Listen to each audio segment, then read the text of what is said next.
Assalamualaikum warahmatullahi wabarakatuh. Waalaikumsalam warahmatullahi wabarakatuh. Puja dan puji syukur kehadirat Allah Subhanahu wa taala.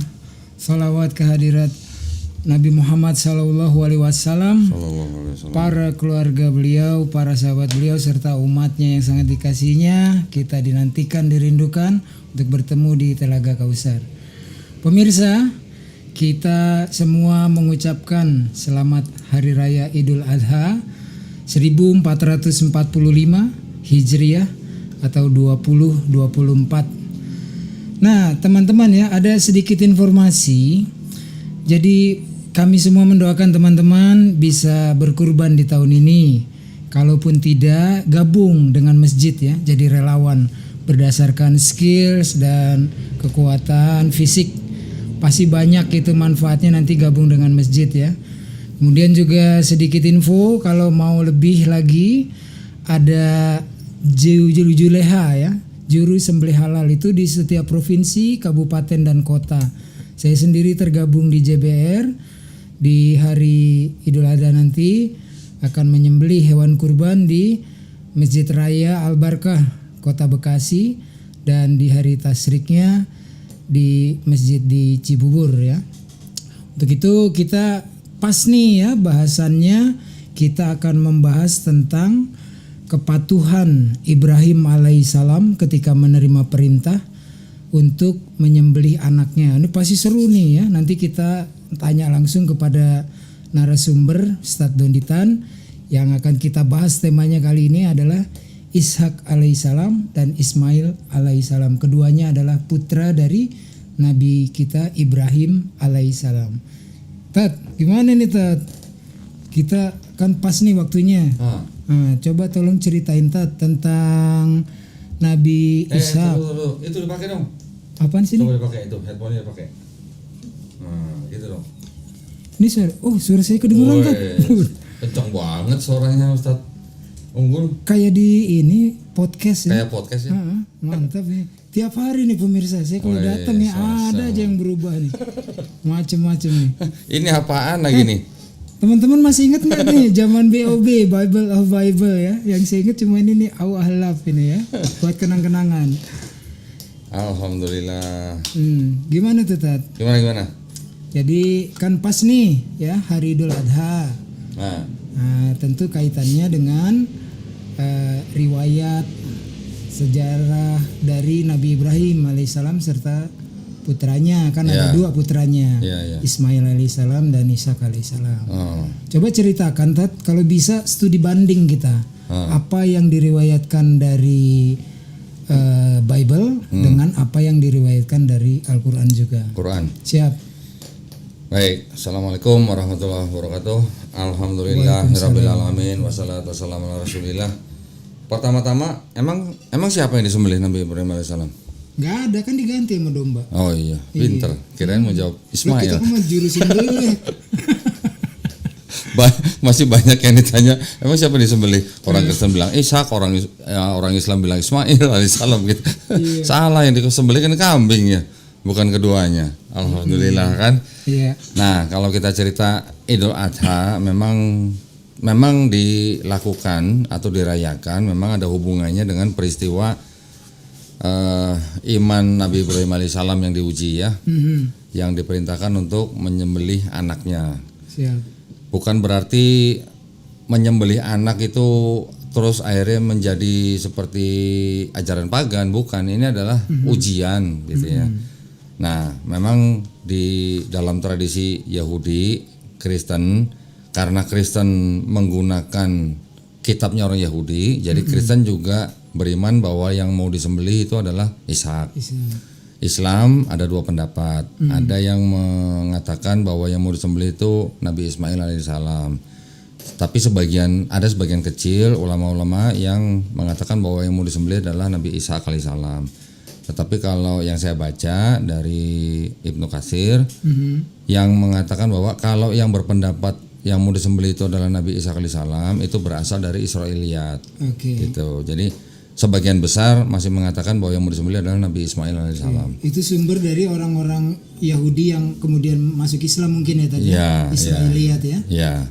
Nah, terus kita sebenarnya bisa meneliti sendiri, ya, bisa meneliti sendiri dengan apa ya? Dengan melihat dari istilah-istilah atau kejadian-kejadian ditambah dengan kronologi. Berdasarkan kronologi harusnya kita bisa mengambil kesimpulan siapa sebenarnya yang mau disembelih gitu ya. Kita mau bahas yang Bible dulu apa yang Quran dulu? Oke, jadi kalau di Bible kan memang disebut ada kata Ishak. Ishak. Tapi nanti tolong ceritakan kronologinya. Ya. Kemudian di dalam Al-Quran tidak disebut nama, tapi ada informasi tentang sifat-sifat Ismail dan sifat-sifat Ishak. Dari Bible dulu deh, Tat. Ya, kalau di Quran tadi yang jelas itu adalah gelarnya. Gelar ya. Nah, gelar untuk Nabi Ismail alaihissalam dan gelar untuk Nabi Ishak alaihissalam. Oke. Gelar itu tidak pernah tertukar gitu. Iya. Ya. Oke, kita bahas yang di Bible dulu nih ya. Oke. Kayaknya kekencangan di suaranya apa? Ini dikecilin sih. Oke, kita buka coba Rick tampilin di layar coba di Vimik. Nah, kita lihat dari kejadian itu Ustaz Tunggul bisa lihat sebelah sana tuh ya. Siap. Kejadian 21 kan? Siap. Kita lihat dari mulai ayat 8 nih. Oke. Siap. Abraham mengusir Hagar dan Ismail. Ini kan berarti Ismail sudah lahir, Ishak juga sudah lahir ya.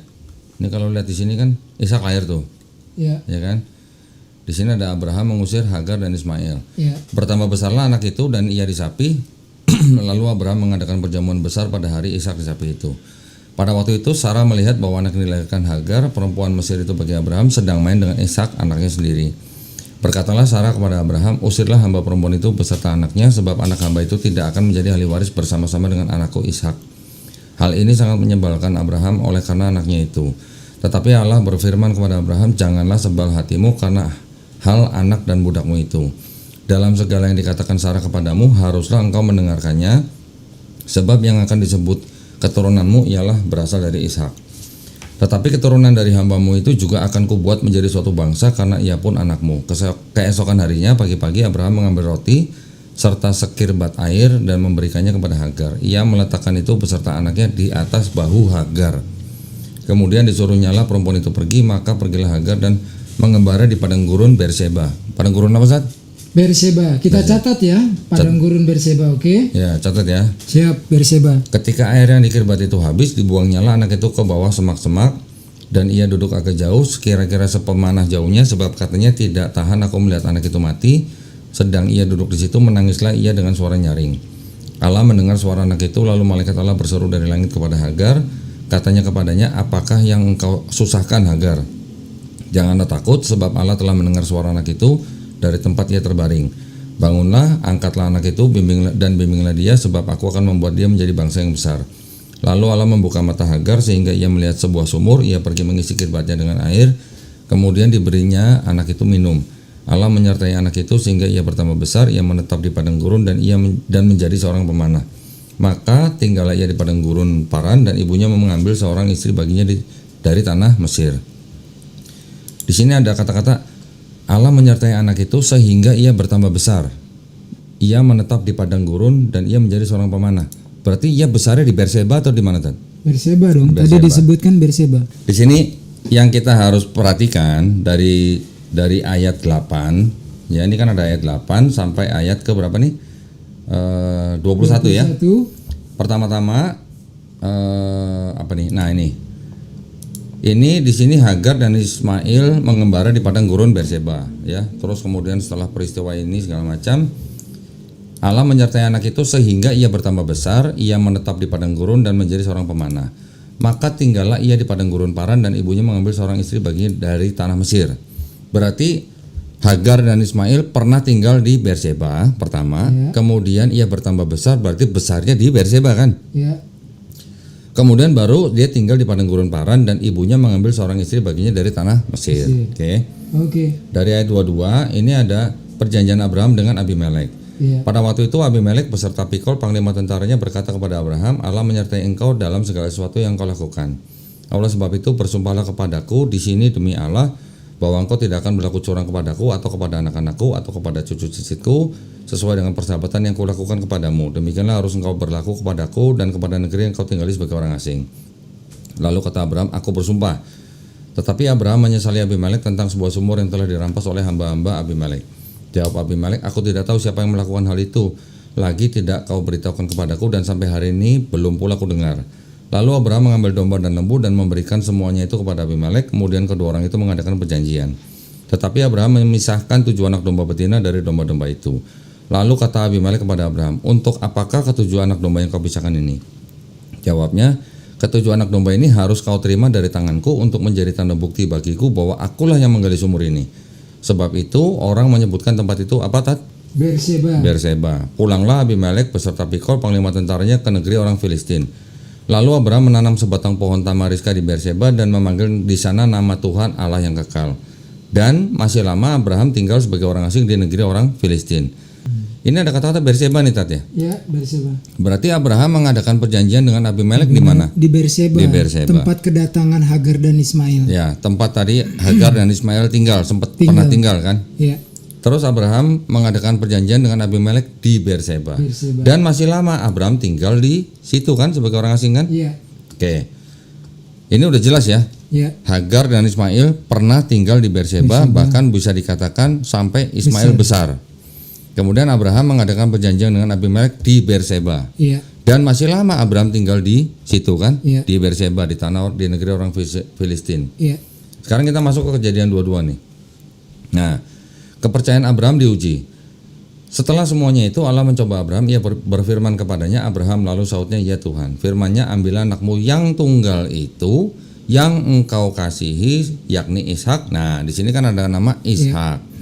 Pergilah ke tanah Moria dan persembahkanlah dia di sana sebagai korban bakaran pada salah satu gunung yang akan kukatakan padamu. Sampai di sini tidak ada keterangan bahwa Abraham meninggalkan Berseba, ya kan?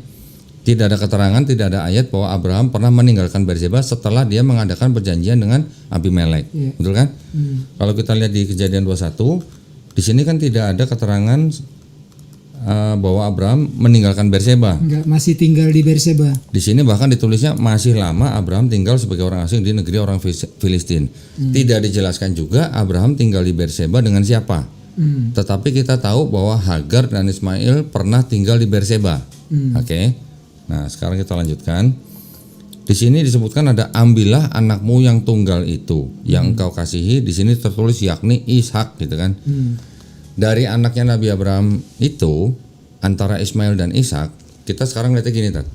Ishak itu anak tunggalnya Sarah, betul nggak? Betul. Ismail itu anak tunggalnya bagi Hagar. Betul kan? Dari Ismail dan Ishak, ini mana yang pernah jadi anak tunggalnya Abraham? Ismail yang pernah jadi anak tunggalnya. Iya, sebelum Ishak lahir. Kalau Ishak kan nggak bisa disebut anak tunggalnya Abraham. Nggak bisa, kan anak kedua. Ya, Ishak bisa disebut anak tunggalnya Sarah. Tetapi Ishak tidak bisa disebut anak tunggalnya Abraham. Ya, Abraham. Ismail pernah menjadi anak tunggalnya Abraham selama mungkin kurang lebih 14 sampai 15 tahun, ya kan? Sebelum Ishak lahir. Jadi kalau di sini ada anakmu yang tunggal itu yang engkau kasihi, yakni Ishak. Nah, Ishak kan nggak pernah jadi anak tunggalnya Abraham. Oke. Kita lanjut ya. Dari sini. Keesokan harinya pagi-pagi bangunlah Abraham, ia memasang pelana keledainya dan memanggil 2 orang bujangnya beserta Ishak anaknya. Ia membelah juga kayu untuk korban bakaran itu, lalu berangkatlah ia dan pergi ke tempat yang dikatakan Allah kepadanya. Ketika pada hari ketiga Abraham melayangkan pandangnya, kelihatan kepadanya tempat itu dari jauh. Kata Abraham kepada kedua bujangnya, tinggallah kamu di sini dengan keledai ini, aku beserta anak ini akan pergi ke sana. Kami akan sembahyang, sesudah itu kami kembali kepadamu. Lalu Abraham mengambil kayu untuk korban bakaran itu dan memikulkannya ke atas bahu Ishak anaknya, sedang di tangannya dibawanya api dan pisau.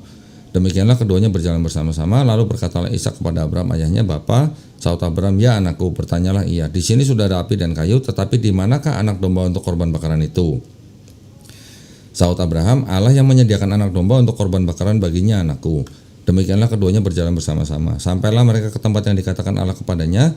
Lalu Abraham mendirikan mezbah di situ, disusunnya kayu, diikatnya Ishak anaknya itu dan diletakkan di atas mezbah di atas kayu api. Sesudah itu Abraham mengulurkan tangannya lalu mengambil pisau untuk menyembelih anaknya. Tetapi berserulah malaikat Tuhan dari langit kepadanya, Abraham, Abraham. Sautnya, ya Tuhan. Lalu ia berfirman, jangan bunuh anak itu dan jangan kau apa-apakan dia, sebab telah kau ketahui sekarang bahwa engkau takut akan Allah dan engkau tidak segan-segan untuk menyerahkan anakmu yang tunggal kepadaku. Lalu Abraham menoleh dan melihat seekor domba jantan di belakangnya yang tanduknya tersangkut dalam belukar. Abraham mengambil domba itu, lalu mengorbankannya sebagai korban bakaran pengganti anaknya. Dan Abraham menamai tempat itu Tuhan menyediakan. Sebab itu sampai sekarang dikatakan orang di atas gunung Tuhan akan disediakan. Untuk kedua kalinya berserulah malaikat Tuhan dari langit kepada Abraham, katanya, aku bersumpah demi diriku sendiri, demikianlah firman Tuhan, karena engkau telah berbuat demikian, dan engkau tidak segan-segan untuk menyerahkan anakmu yang tunggal kepadaku. Maka aku akan memberkati engkau berlimpah-limpah dan membuat keturunanmu sangat banyak seperti bintang di langit, dan seperti pasir di tepi laut, dan keturunanmu itu akan menduduki kota-kota di musuhnya. Oleh keturunanmu lah semua bangsa di bumi akan mendapatkan berkat, karena engkau mendengarkan firmanku. Kemudian kembalilah, perhatikan, kemudian kembalilah Abraham kepada kedua bujangnya dan mereka bersama-sama berangkat ke Berseba. Dan Abraham tinggal di Berseba. Ingat ya, tadi yang tinggal di Berseba Hagar dan Ismail. Abraham mengadakan perjanjian dengan Abimelek di Berseba. Dan Abraham masih lama tinggal di Berseba, ya kan? Kemudian Abraham menerima perintah. Karena tidak ada keterangan Abraham pindah dari Berseba, berarti bisa dianggap bahwa Abraham menerima perintahnya juga di Berseba. Betul ya? Betul. Ketika Abraham sudah melakukan perintah itu, pergi ke Gunung Moria sampai ditunjukkan tempatnya oleh Tuhan, dan terjadi insiden tidak jadi menyembelih anaknya. Kemudian Abraham kembali kepada kedua bujangnya dan mereka bersama-sama berangkat ke Berseba. Dan Abraham tinggal di Berseba. Pertanyaan, nah ini pertanyaan nih. Ketika Abraham dan anaknya yang tunggal itu kembali ke Berseba, pertanyaannya, Abraham itu pulang ke rumah yang salah atau pulang bawa anak yang salah? Kalau memang itu Ishak gitu maksud saya. Iya, kalau memang itu Ishak berarti dia pulangnya salah. Harusnya pulang ke rumah Sarah. Nah, rumah Sarah di mana? Di Hebron. Nah, kita tahunya dari mana? Ada di ayat di sini. Nah, dari ayat 19 ini hanya ada keterangan bahwa sesudah itu Abraham mendapat kabar juga Milka telah melahirkan anak-anak lelaki bagi Nahor saudaramu, Us anak sulung dan Bus adiknya dan Kemuel anak ayah Aram, juga Keset, Haso, Pildas, Yidlaf dan Betuel. Dan Betuel memperanakan Ribka. Kedelapan orang inilah dilahirkan Milka bagi Nahor saudara Abraham itu, dan gundik Nahor yang namanya Reuma melahirkan anak juga, yaitu Teba, Gaham, Tahas dan Maaka. Di sini hanya keterangan yang tidak ada hubungan dengan insiden di atas ya, Tat ya. Enggak ada. Oke, sekarang kita lihat di Kejadian 2:3. Sarah mati dan dikuburkan. Sarah hidup 127 tahun lamanya, itulah umur Sarah. Kemudian matilah Sarah di Kiryat Arba, yaitu Hebron, di tanah Kanaan. Perhatikan, lalu Abraham datang meratapi dan menangisinya. Datang meratapi, berarti tinggal sama Sarah nggak? Enggak, orang dia datang ke Hebron, berarti dari suatu tempat kan kalau datang. Nah, ya, kalau datang meratapi berarti bisa dianggap bahwa Abraham itu tidak tinggal dengan Sarah. Betul nggak? Betul. Karena tadi di ayat yang di Kejadian 2:2-nya disebutkan bahwa Abraham dan anak tunggalnya itu dan kedua bujangnya berangkat ke Berseba, atau bisa dikatakan kembali ke Berseba. Oke, mungkin gini, saya kembali dulu ke Kejadian 22. Di sini kan memang kata-katanya atau kalimatnya, lalu kembalilah Abraham kepada kedua bujangnya dan mereka bersama-sama berangkat ke Berseba, dan Abraham tinggal di Berseba. Oke, di sini berangkat. Kalau memang dia berangkatnya dari Berseba ke Gunung Moria, terus dia ke Berseba lagi, harusnya kan kembali bukan berangkat ya. Ini masalah kata-kata aja. Kita coba lihat di teks yang lain. Coba di bahasa Indonesia. Kalau di sini lalu mereka bersama-sama pergi ke Berseba. Oke. Kita lihat di versi yang lain. ND. Ini mana? Di atas. Oh, bawah ini mah berarti.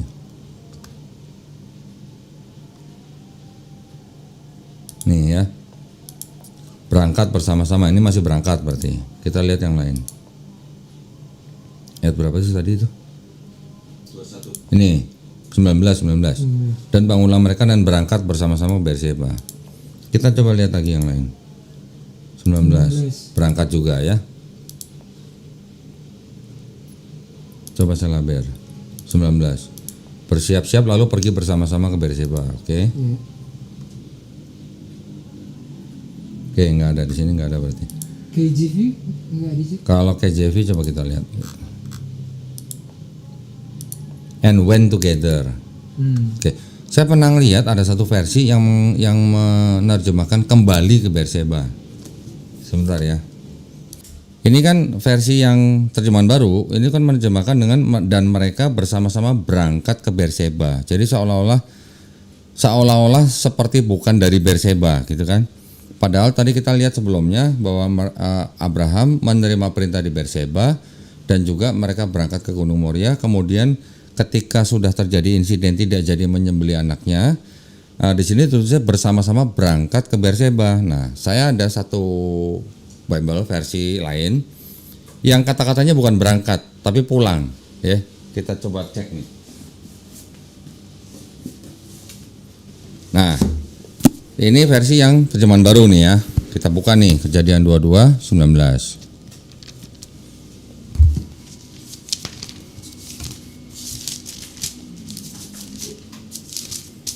Oke, ini ya, Kejadian 22:19. Sekarang ini ada yang Bible versi Firman Allah yang hidup, Alkitab dalam bahasa sehari-hari. Yang ini terjemahan diterbitkan oleh Yayasan Kalam Hidup, Jalan Naripan 67, Bandung. Kita lihat Kejadian 22:19.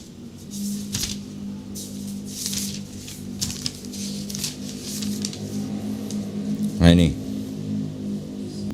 Nah ya, ini TB. Ini LAI ya. Bawah nih. Zoom. Nah, itu ya, LAI. Kejadian 22 ayat 19 nih. Di sini dikatakan apa namanya? Bersama-sama berangkat ke Berseba. Oke? Ya, sekarang kita lihat yang satu lagi yang ini. Ini Bible Firman Allah yang hidup. Oke, di zoom, di fokus, diterbitkan oleh Yayasan Kalam Hidup, ya, Jalan Naripan 67 Bandung. Udah zoom, udah fokus? Oke. Sekarang kita lihat Kejadian 22, ya. Udah fokus? Udah. Nah, ini ayat ke-19 nih. Kemudian Abraham dan Ishak kembali kepada kedua hamba itu, lalu mereka bersama-sama pulang, ya, pulang ke Berseba. Kalau pulang ke Berseba berarti mereka juga berangkat dari Berseba, betul? Nah, gitu ya. Karena tadi sudah ada keterangan bahwa Abraham tinggal di Berseba lama, ya, tinggal di Berseba lama, dan dia dikatakan tidak ada keterangan pernah pindah dari Berseba. Ketika dia menerima perintah, berarti dia menerima perintahnya di Berseba, ya kan? Kemudian setelah pergi ke Gunung Moria, dia dan kedua bujangnya dan anaknya berangkat ke Berseba. Berarti kan dia bisa dianggap pulang ke Berseba atau kembali ke Berseba, betul nggak? Ya. Nah, sekarang ketika Sarah mati, Abraham datang meratapi dan menangisinya. Berarti ini Abraham tidak tinggal bersama Sarah kalau begini. Nah, kalau tidak tinggal bersama Sarah, siapa yang mau disembelih kalau begitu? Ya, ini yang saya maksud. Berarti kalau kita tadi lihat dari Kejadian 22, 21, ya, ketika dari mulai Hagar diusir, mereka pernah tinggal di Berseba. Ya, di sini ayat ke-14 mengembara di Gunung Berseba. Kemudian setelah anaknya bertambah besar, baru tinggal di padang gurun Paran. Abraham mengadakan perjanjian dengan Abimelek di Berseba, ya kan? Dan Abraham tinggal di sana masih lama. Abraham tinggal di sana. Jadi saya ulang lagi nih urutannya nih. Hagar dan Ismail diusir dan mengembara di Berseba. Setelah Ismail besar, baru mereka tinggal di Paran. Abraham mengadakan perjanjian dengan Abimelek di Berseba, dan Abraham masih lama tinggal di Berseba, ya kan? Kemudian Abraham menerima perintah untuk menyembelih anak yang tunggal, tulisannya yaitu Ishak. Dan ketika sudah selesai insiden itu tidak jadi menyembelih anaknya, Abraham dan anak yang tunggal itu bersama kedua bujangnya kembali ke Berseba. Iya. Sarah meninggalnya di Kiryaabad, di Hebron. Dan Abraham mendatangi Sarah. Berarti Abraham tidak tinggal dengan Sarah. Nah, kalau begitu tolong disimpulkan sendiri siapa anak yang mau dikorbankan, begitu aja. Iya. Ya. Jadi pertanyaan tadi saya adalah ketika Abraham dan anaknya yang tunggal dan kedua bujangnya dari Gunung Moria ke Berseba, itu Abraham pulang ke rumah yang salah atau pulang bawa anak yang salah. Nah, gitu aja. Dua hal itu ya. Iya, ya. Iya. Memang di situ tulisannya Ishak. Ya, ada tulisan Ishak. Ya, tetapi kita tahu sendiri lah ya, namanya teks zaman dulu bisa bagaimana. Iya. Bisa ada mungkin yang tadinya nggak ada jadi yang tadinya nggak ada jadi ada atau bagaimana. Kita tahu yang begitu bisa terjadi gitu kan. Iya. Nah, Atau untuk pembuktiannya ini Tat, ketika dikatakan ketika tertulis Abraham mengusir Hagar dan Ismail, lalu memberikan sekirbat air di pundaknya dan anaknya. Itu kalau kita hitung kronologisnya kan anaknya umurnya udah 14 tahunan. kurang lebih. ABG nggak mungkin ditaruh di pundak Iya. kemudian dilemparkan ke semak-semak. Iya. Pasti ABG umur 14 tahun apalagi zaman itu Iya. udah bisa mandiri, jalan Iya. sendiri, mungkin Iya. malah bisa berburu. Iya. Nah, ini menunjukkan bahwa ada ketidakcermatan. Jadi gandeng dengan yang Tadon dibilang tadi, walaupun tertulis kata Ishak, tetapi kalau kita runut kronologinya, Hagar dan Ismail ke padang Berseba sampai dia besar di gurun Paran. Kemudian perjanjian Abraham dengan Abimelek di Berseba. Ya, kemudian baru mendapat perintah itu walaupun ada tertulis kata Ishak, tetapi yang menjadi pertanyaan Ustadz Dondi, pulangnya kok ke Berseba, Iya. nggak ke tempat maminya Ishak. Ya. Pulangnya ke Berseba, pertanyaan Ustadz Dondi, ini Abraham bawa anak yang salah ke tempatnya Hagar atau dia pulangnya salah Ke rumah yang ke salah. rumah yang salah, ya kan? Nah, itu pertanyaannya cakep itu. Nah, itu. Kita kan nggak boleh menafsirkan, tapi Iya. dari urut-urutan itulah kita Iya. bisa menganalisa ya dari kritik teks. Jelas kan? Cakep, jelas, mantap. Pertanyaannya cuma begitu. Iya. Abraham pulang ke rumah yang salah atau pulang bawa anak yang salah. Iya. Udah gitu aja. Iya. Tinggal dijawab aja. Ya, karena di ayat berikutnya kan disebutkan bahwa ketika Sarah mati di Hebron, Kanaan, Abraham datang. Datang itu kan berarti dari suatu tempat, Iya, ya kan? iya. Dia menangisi atau meratapi kematian Sarah. Iya. Udah clear. Jelas ya? Jelas. Berarti jelas kan? Jelas. Oke. Sekarang kita pindah ke Quran. Quran kisah mengenai perintah atau ujian bagi Nabi Ibrahim alaihissalam untuk menyembelih anaknya itu ada di Quran surat ke-37, yaitu di Quran surat As-Saffat. Ya. Tulisannya kebaca nggak tuh? Kebaca. Atau kurang gede? Ya, cukup. Cukup ya? Iya.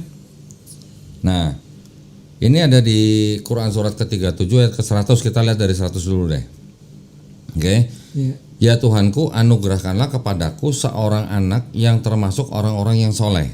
Oke. Di ayat 101 dikatakan, maka kami beri dia kabar gembira dengan seorang anak yang amat sabar. Oke. Minta anak yang soleh, dikasih anak yang sabar.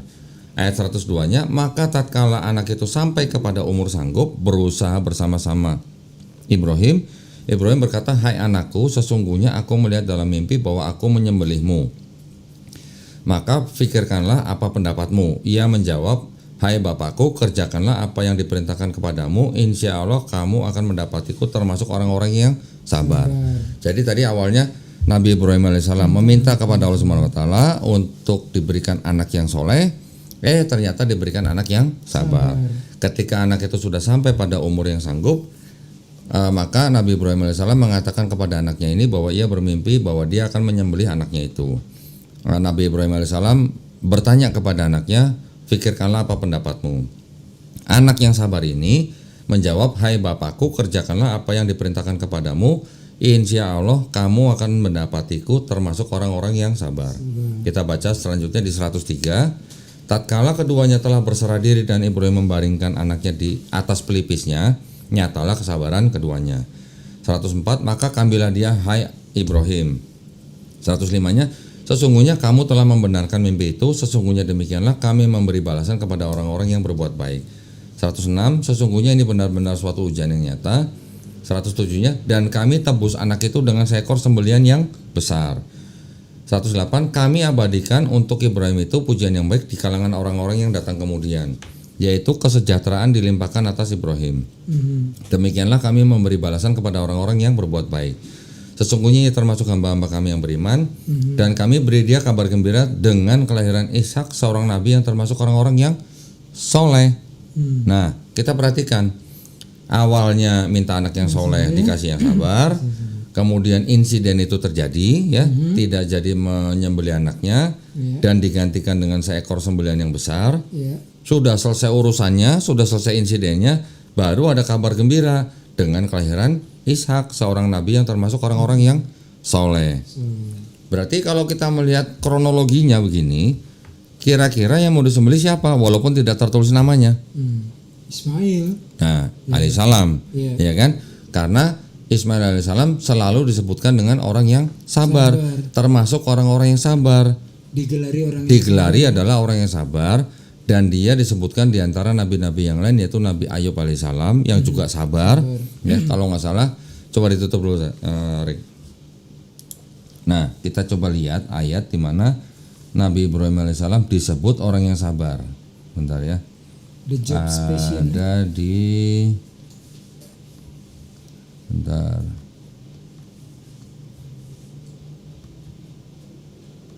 Di mana ya?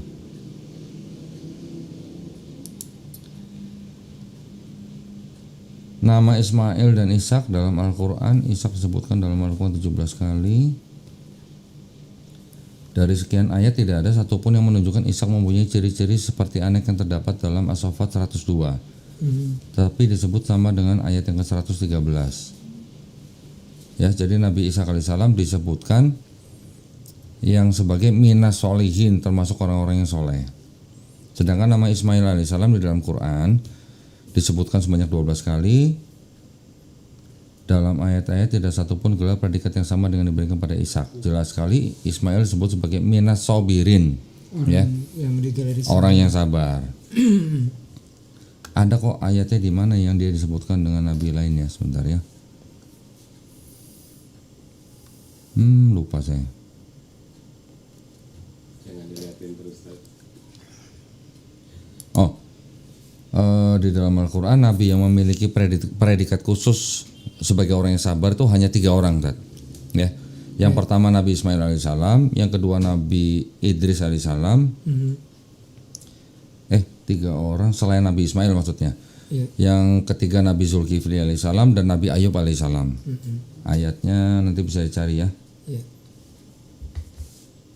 Oke, nah jadi gitu. Di dalam Quran, Nabi Ismail alaihissalam disebutkan sebagai anak yang sabar, Nabi Ishak alaihissalam disebutkan sebagai anak yang soleh. Ya. Dan gelar ini nggak pernah ketukar. Ya, sama-sama disebutkan 12 kali dan gelarnya nggak pernah ketukar. Nabi Ismail nggak pernah disebut orang yang soleh, Nabi Ishak alaihissalam tidak pernah disebutkan orang yang sabar. Gelarnya selalu melekat kepada setiap anak ini gitu, dua-duanya nih. Yang satu disebut orang yang sabar untuk Nabi Ismail alaihissalam. Yang soleh selalu disebutkan untuk Nabi Ishak alaihissalam. Oke.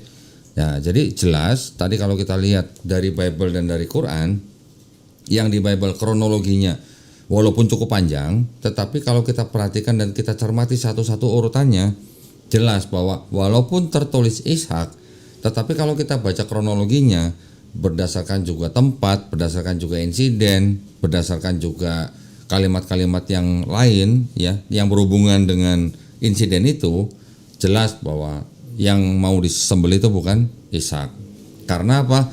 Karena yang dari 2 anak Nabi Abraham di Bible, ya, antara Ismail dan Ishak, yang pernah jadi anak tunggalnya Abraham hanya Ismail gitu. Di Quran, walaupun ayat-ayatnya tidak terlalu panjang, tetapi jelas Nabi Ismail alaihissalam doanya dulu minta anak soleh. Ya, Nabi Ibrahim alaihissalam minta anak yang soleh, dikasih anak yang sabar, dan gelar yang sabar hanya ditujukan selalu kepada Nabi Ismail alaihissalam. Setelah insiden itu terjadi, baru ada kabar gembira akan kelahiran Ishak, anak yang soleh. Iya. Baru akhirnya dikasih anak yang soleh. Setelah insiden itu, karena kan kalau kita baca ayat secara berurutan, yang sabar di atas mengalami kejadian itu, yang soleh lahir belakangan gitu loh. Iya. Jelas ya, mudah-mudahan jelas ya. Yes. Nah gitu. Udah clear. Ada pertanyaan? Jadi ya begitu ya.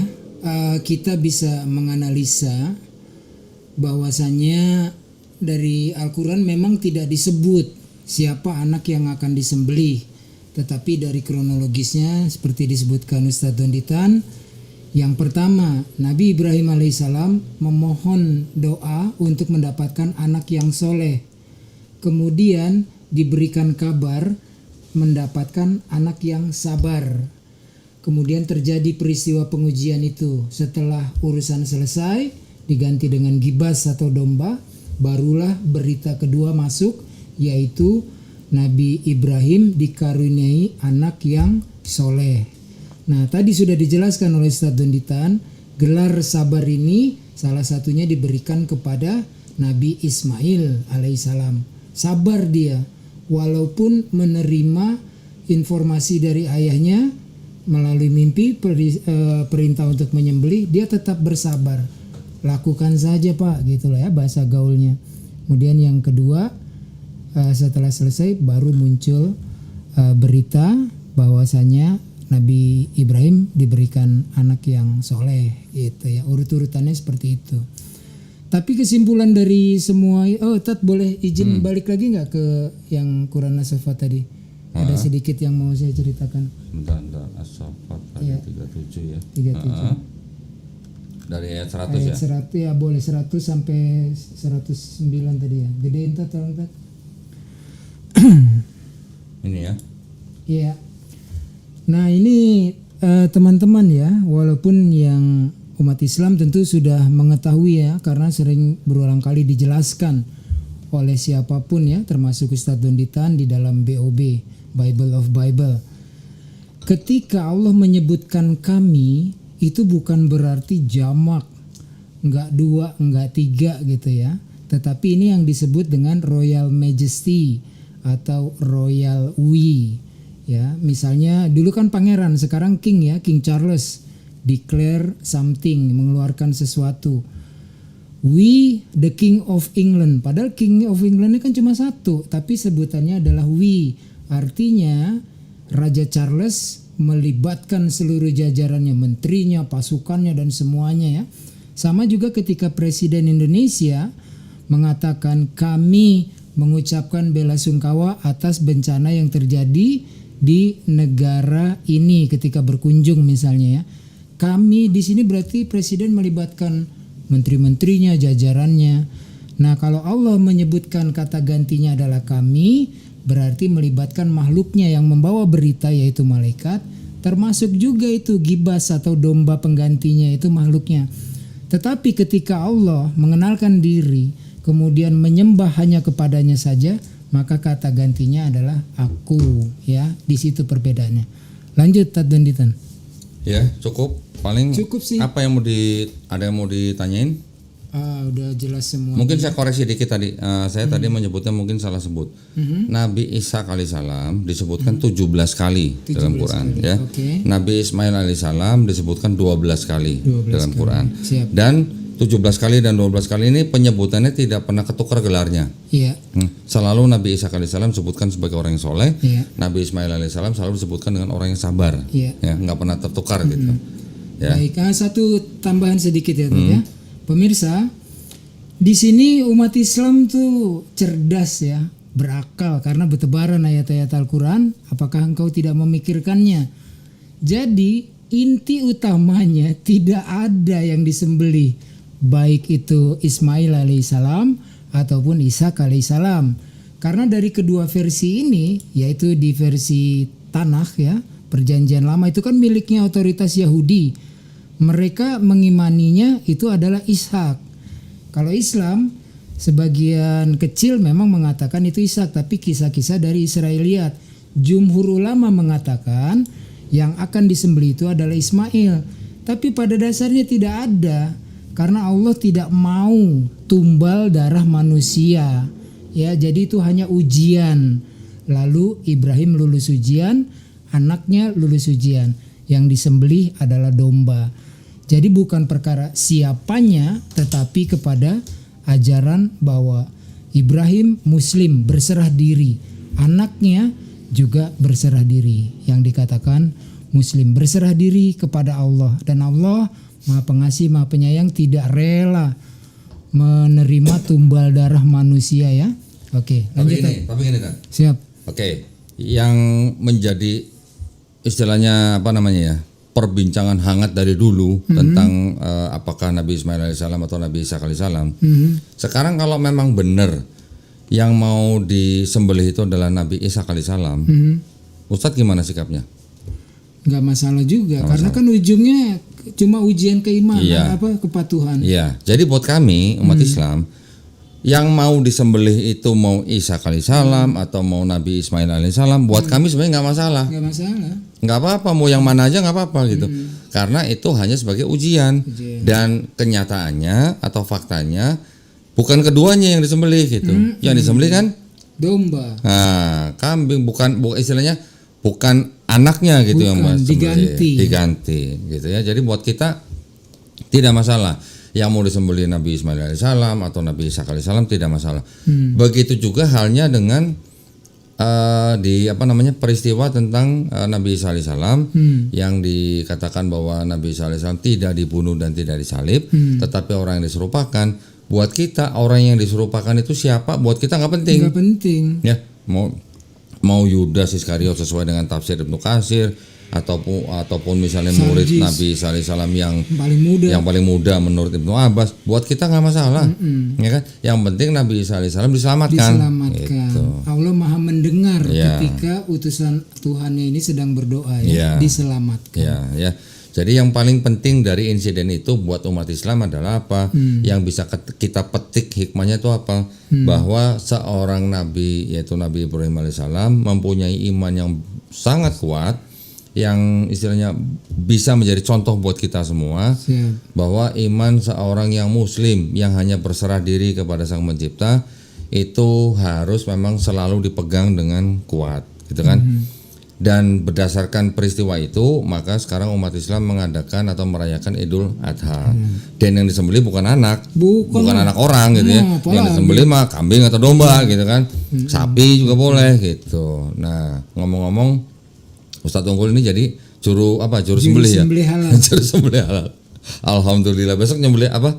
Nyembelih di mana? Di Masjid Raya Al Barkah, Kota Bekasi. Bekasi. Bekasi. Iya. Jauh dong. Lumayan. Nyebrang Jakarta berarti. Siap, gerak. Melintas Jakarta gitu. Alhamdulillah gitu ya. Nah, dari peristiwa itu kita juga akhirnya bisa mengambil pelajaran bahwa kita menyembelih hewan kurban itu tujuannya bukan untuk kita makan sendiri. Betul kan? Betul. Tetapi untuk berbagi kepada sesama manusia. Ya. Bahkan dulu saya waktu masih kafir, waktu masih Kristen, pernah di kompleks saya tinggal itu orang menyembelih kan hewan kurban kan. Saya juga dapat. Iya boleh.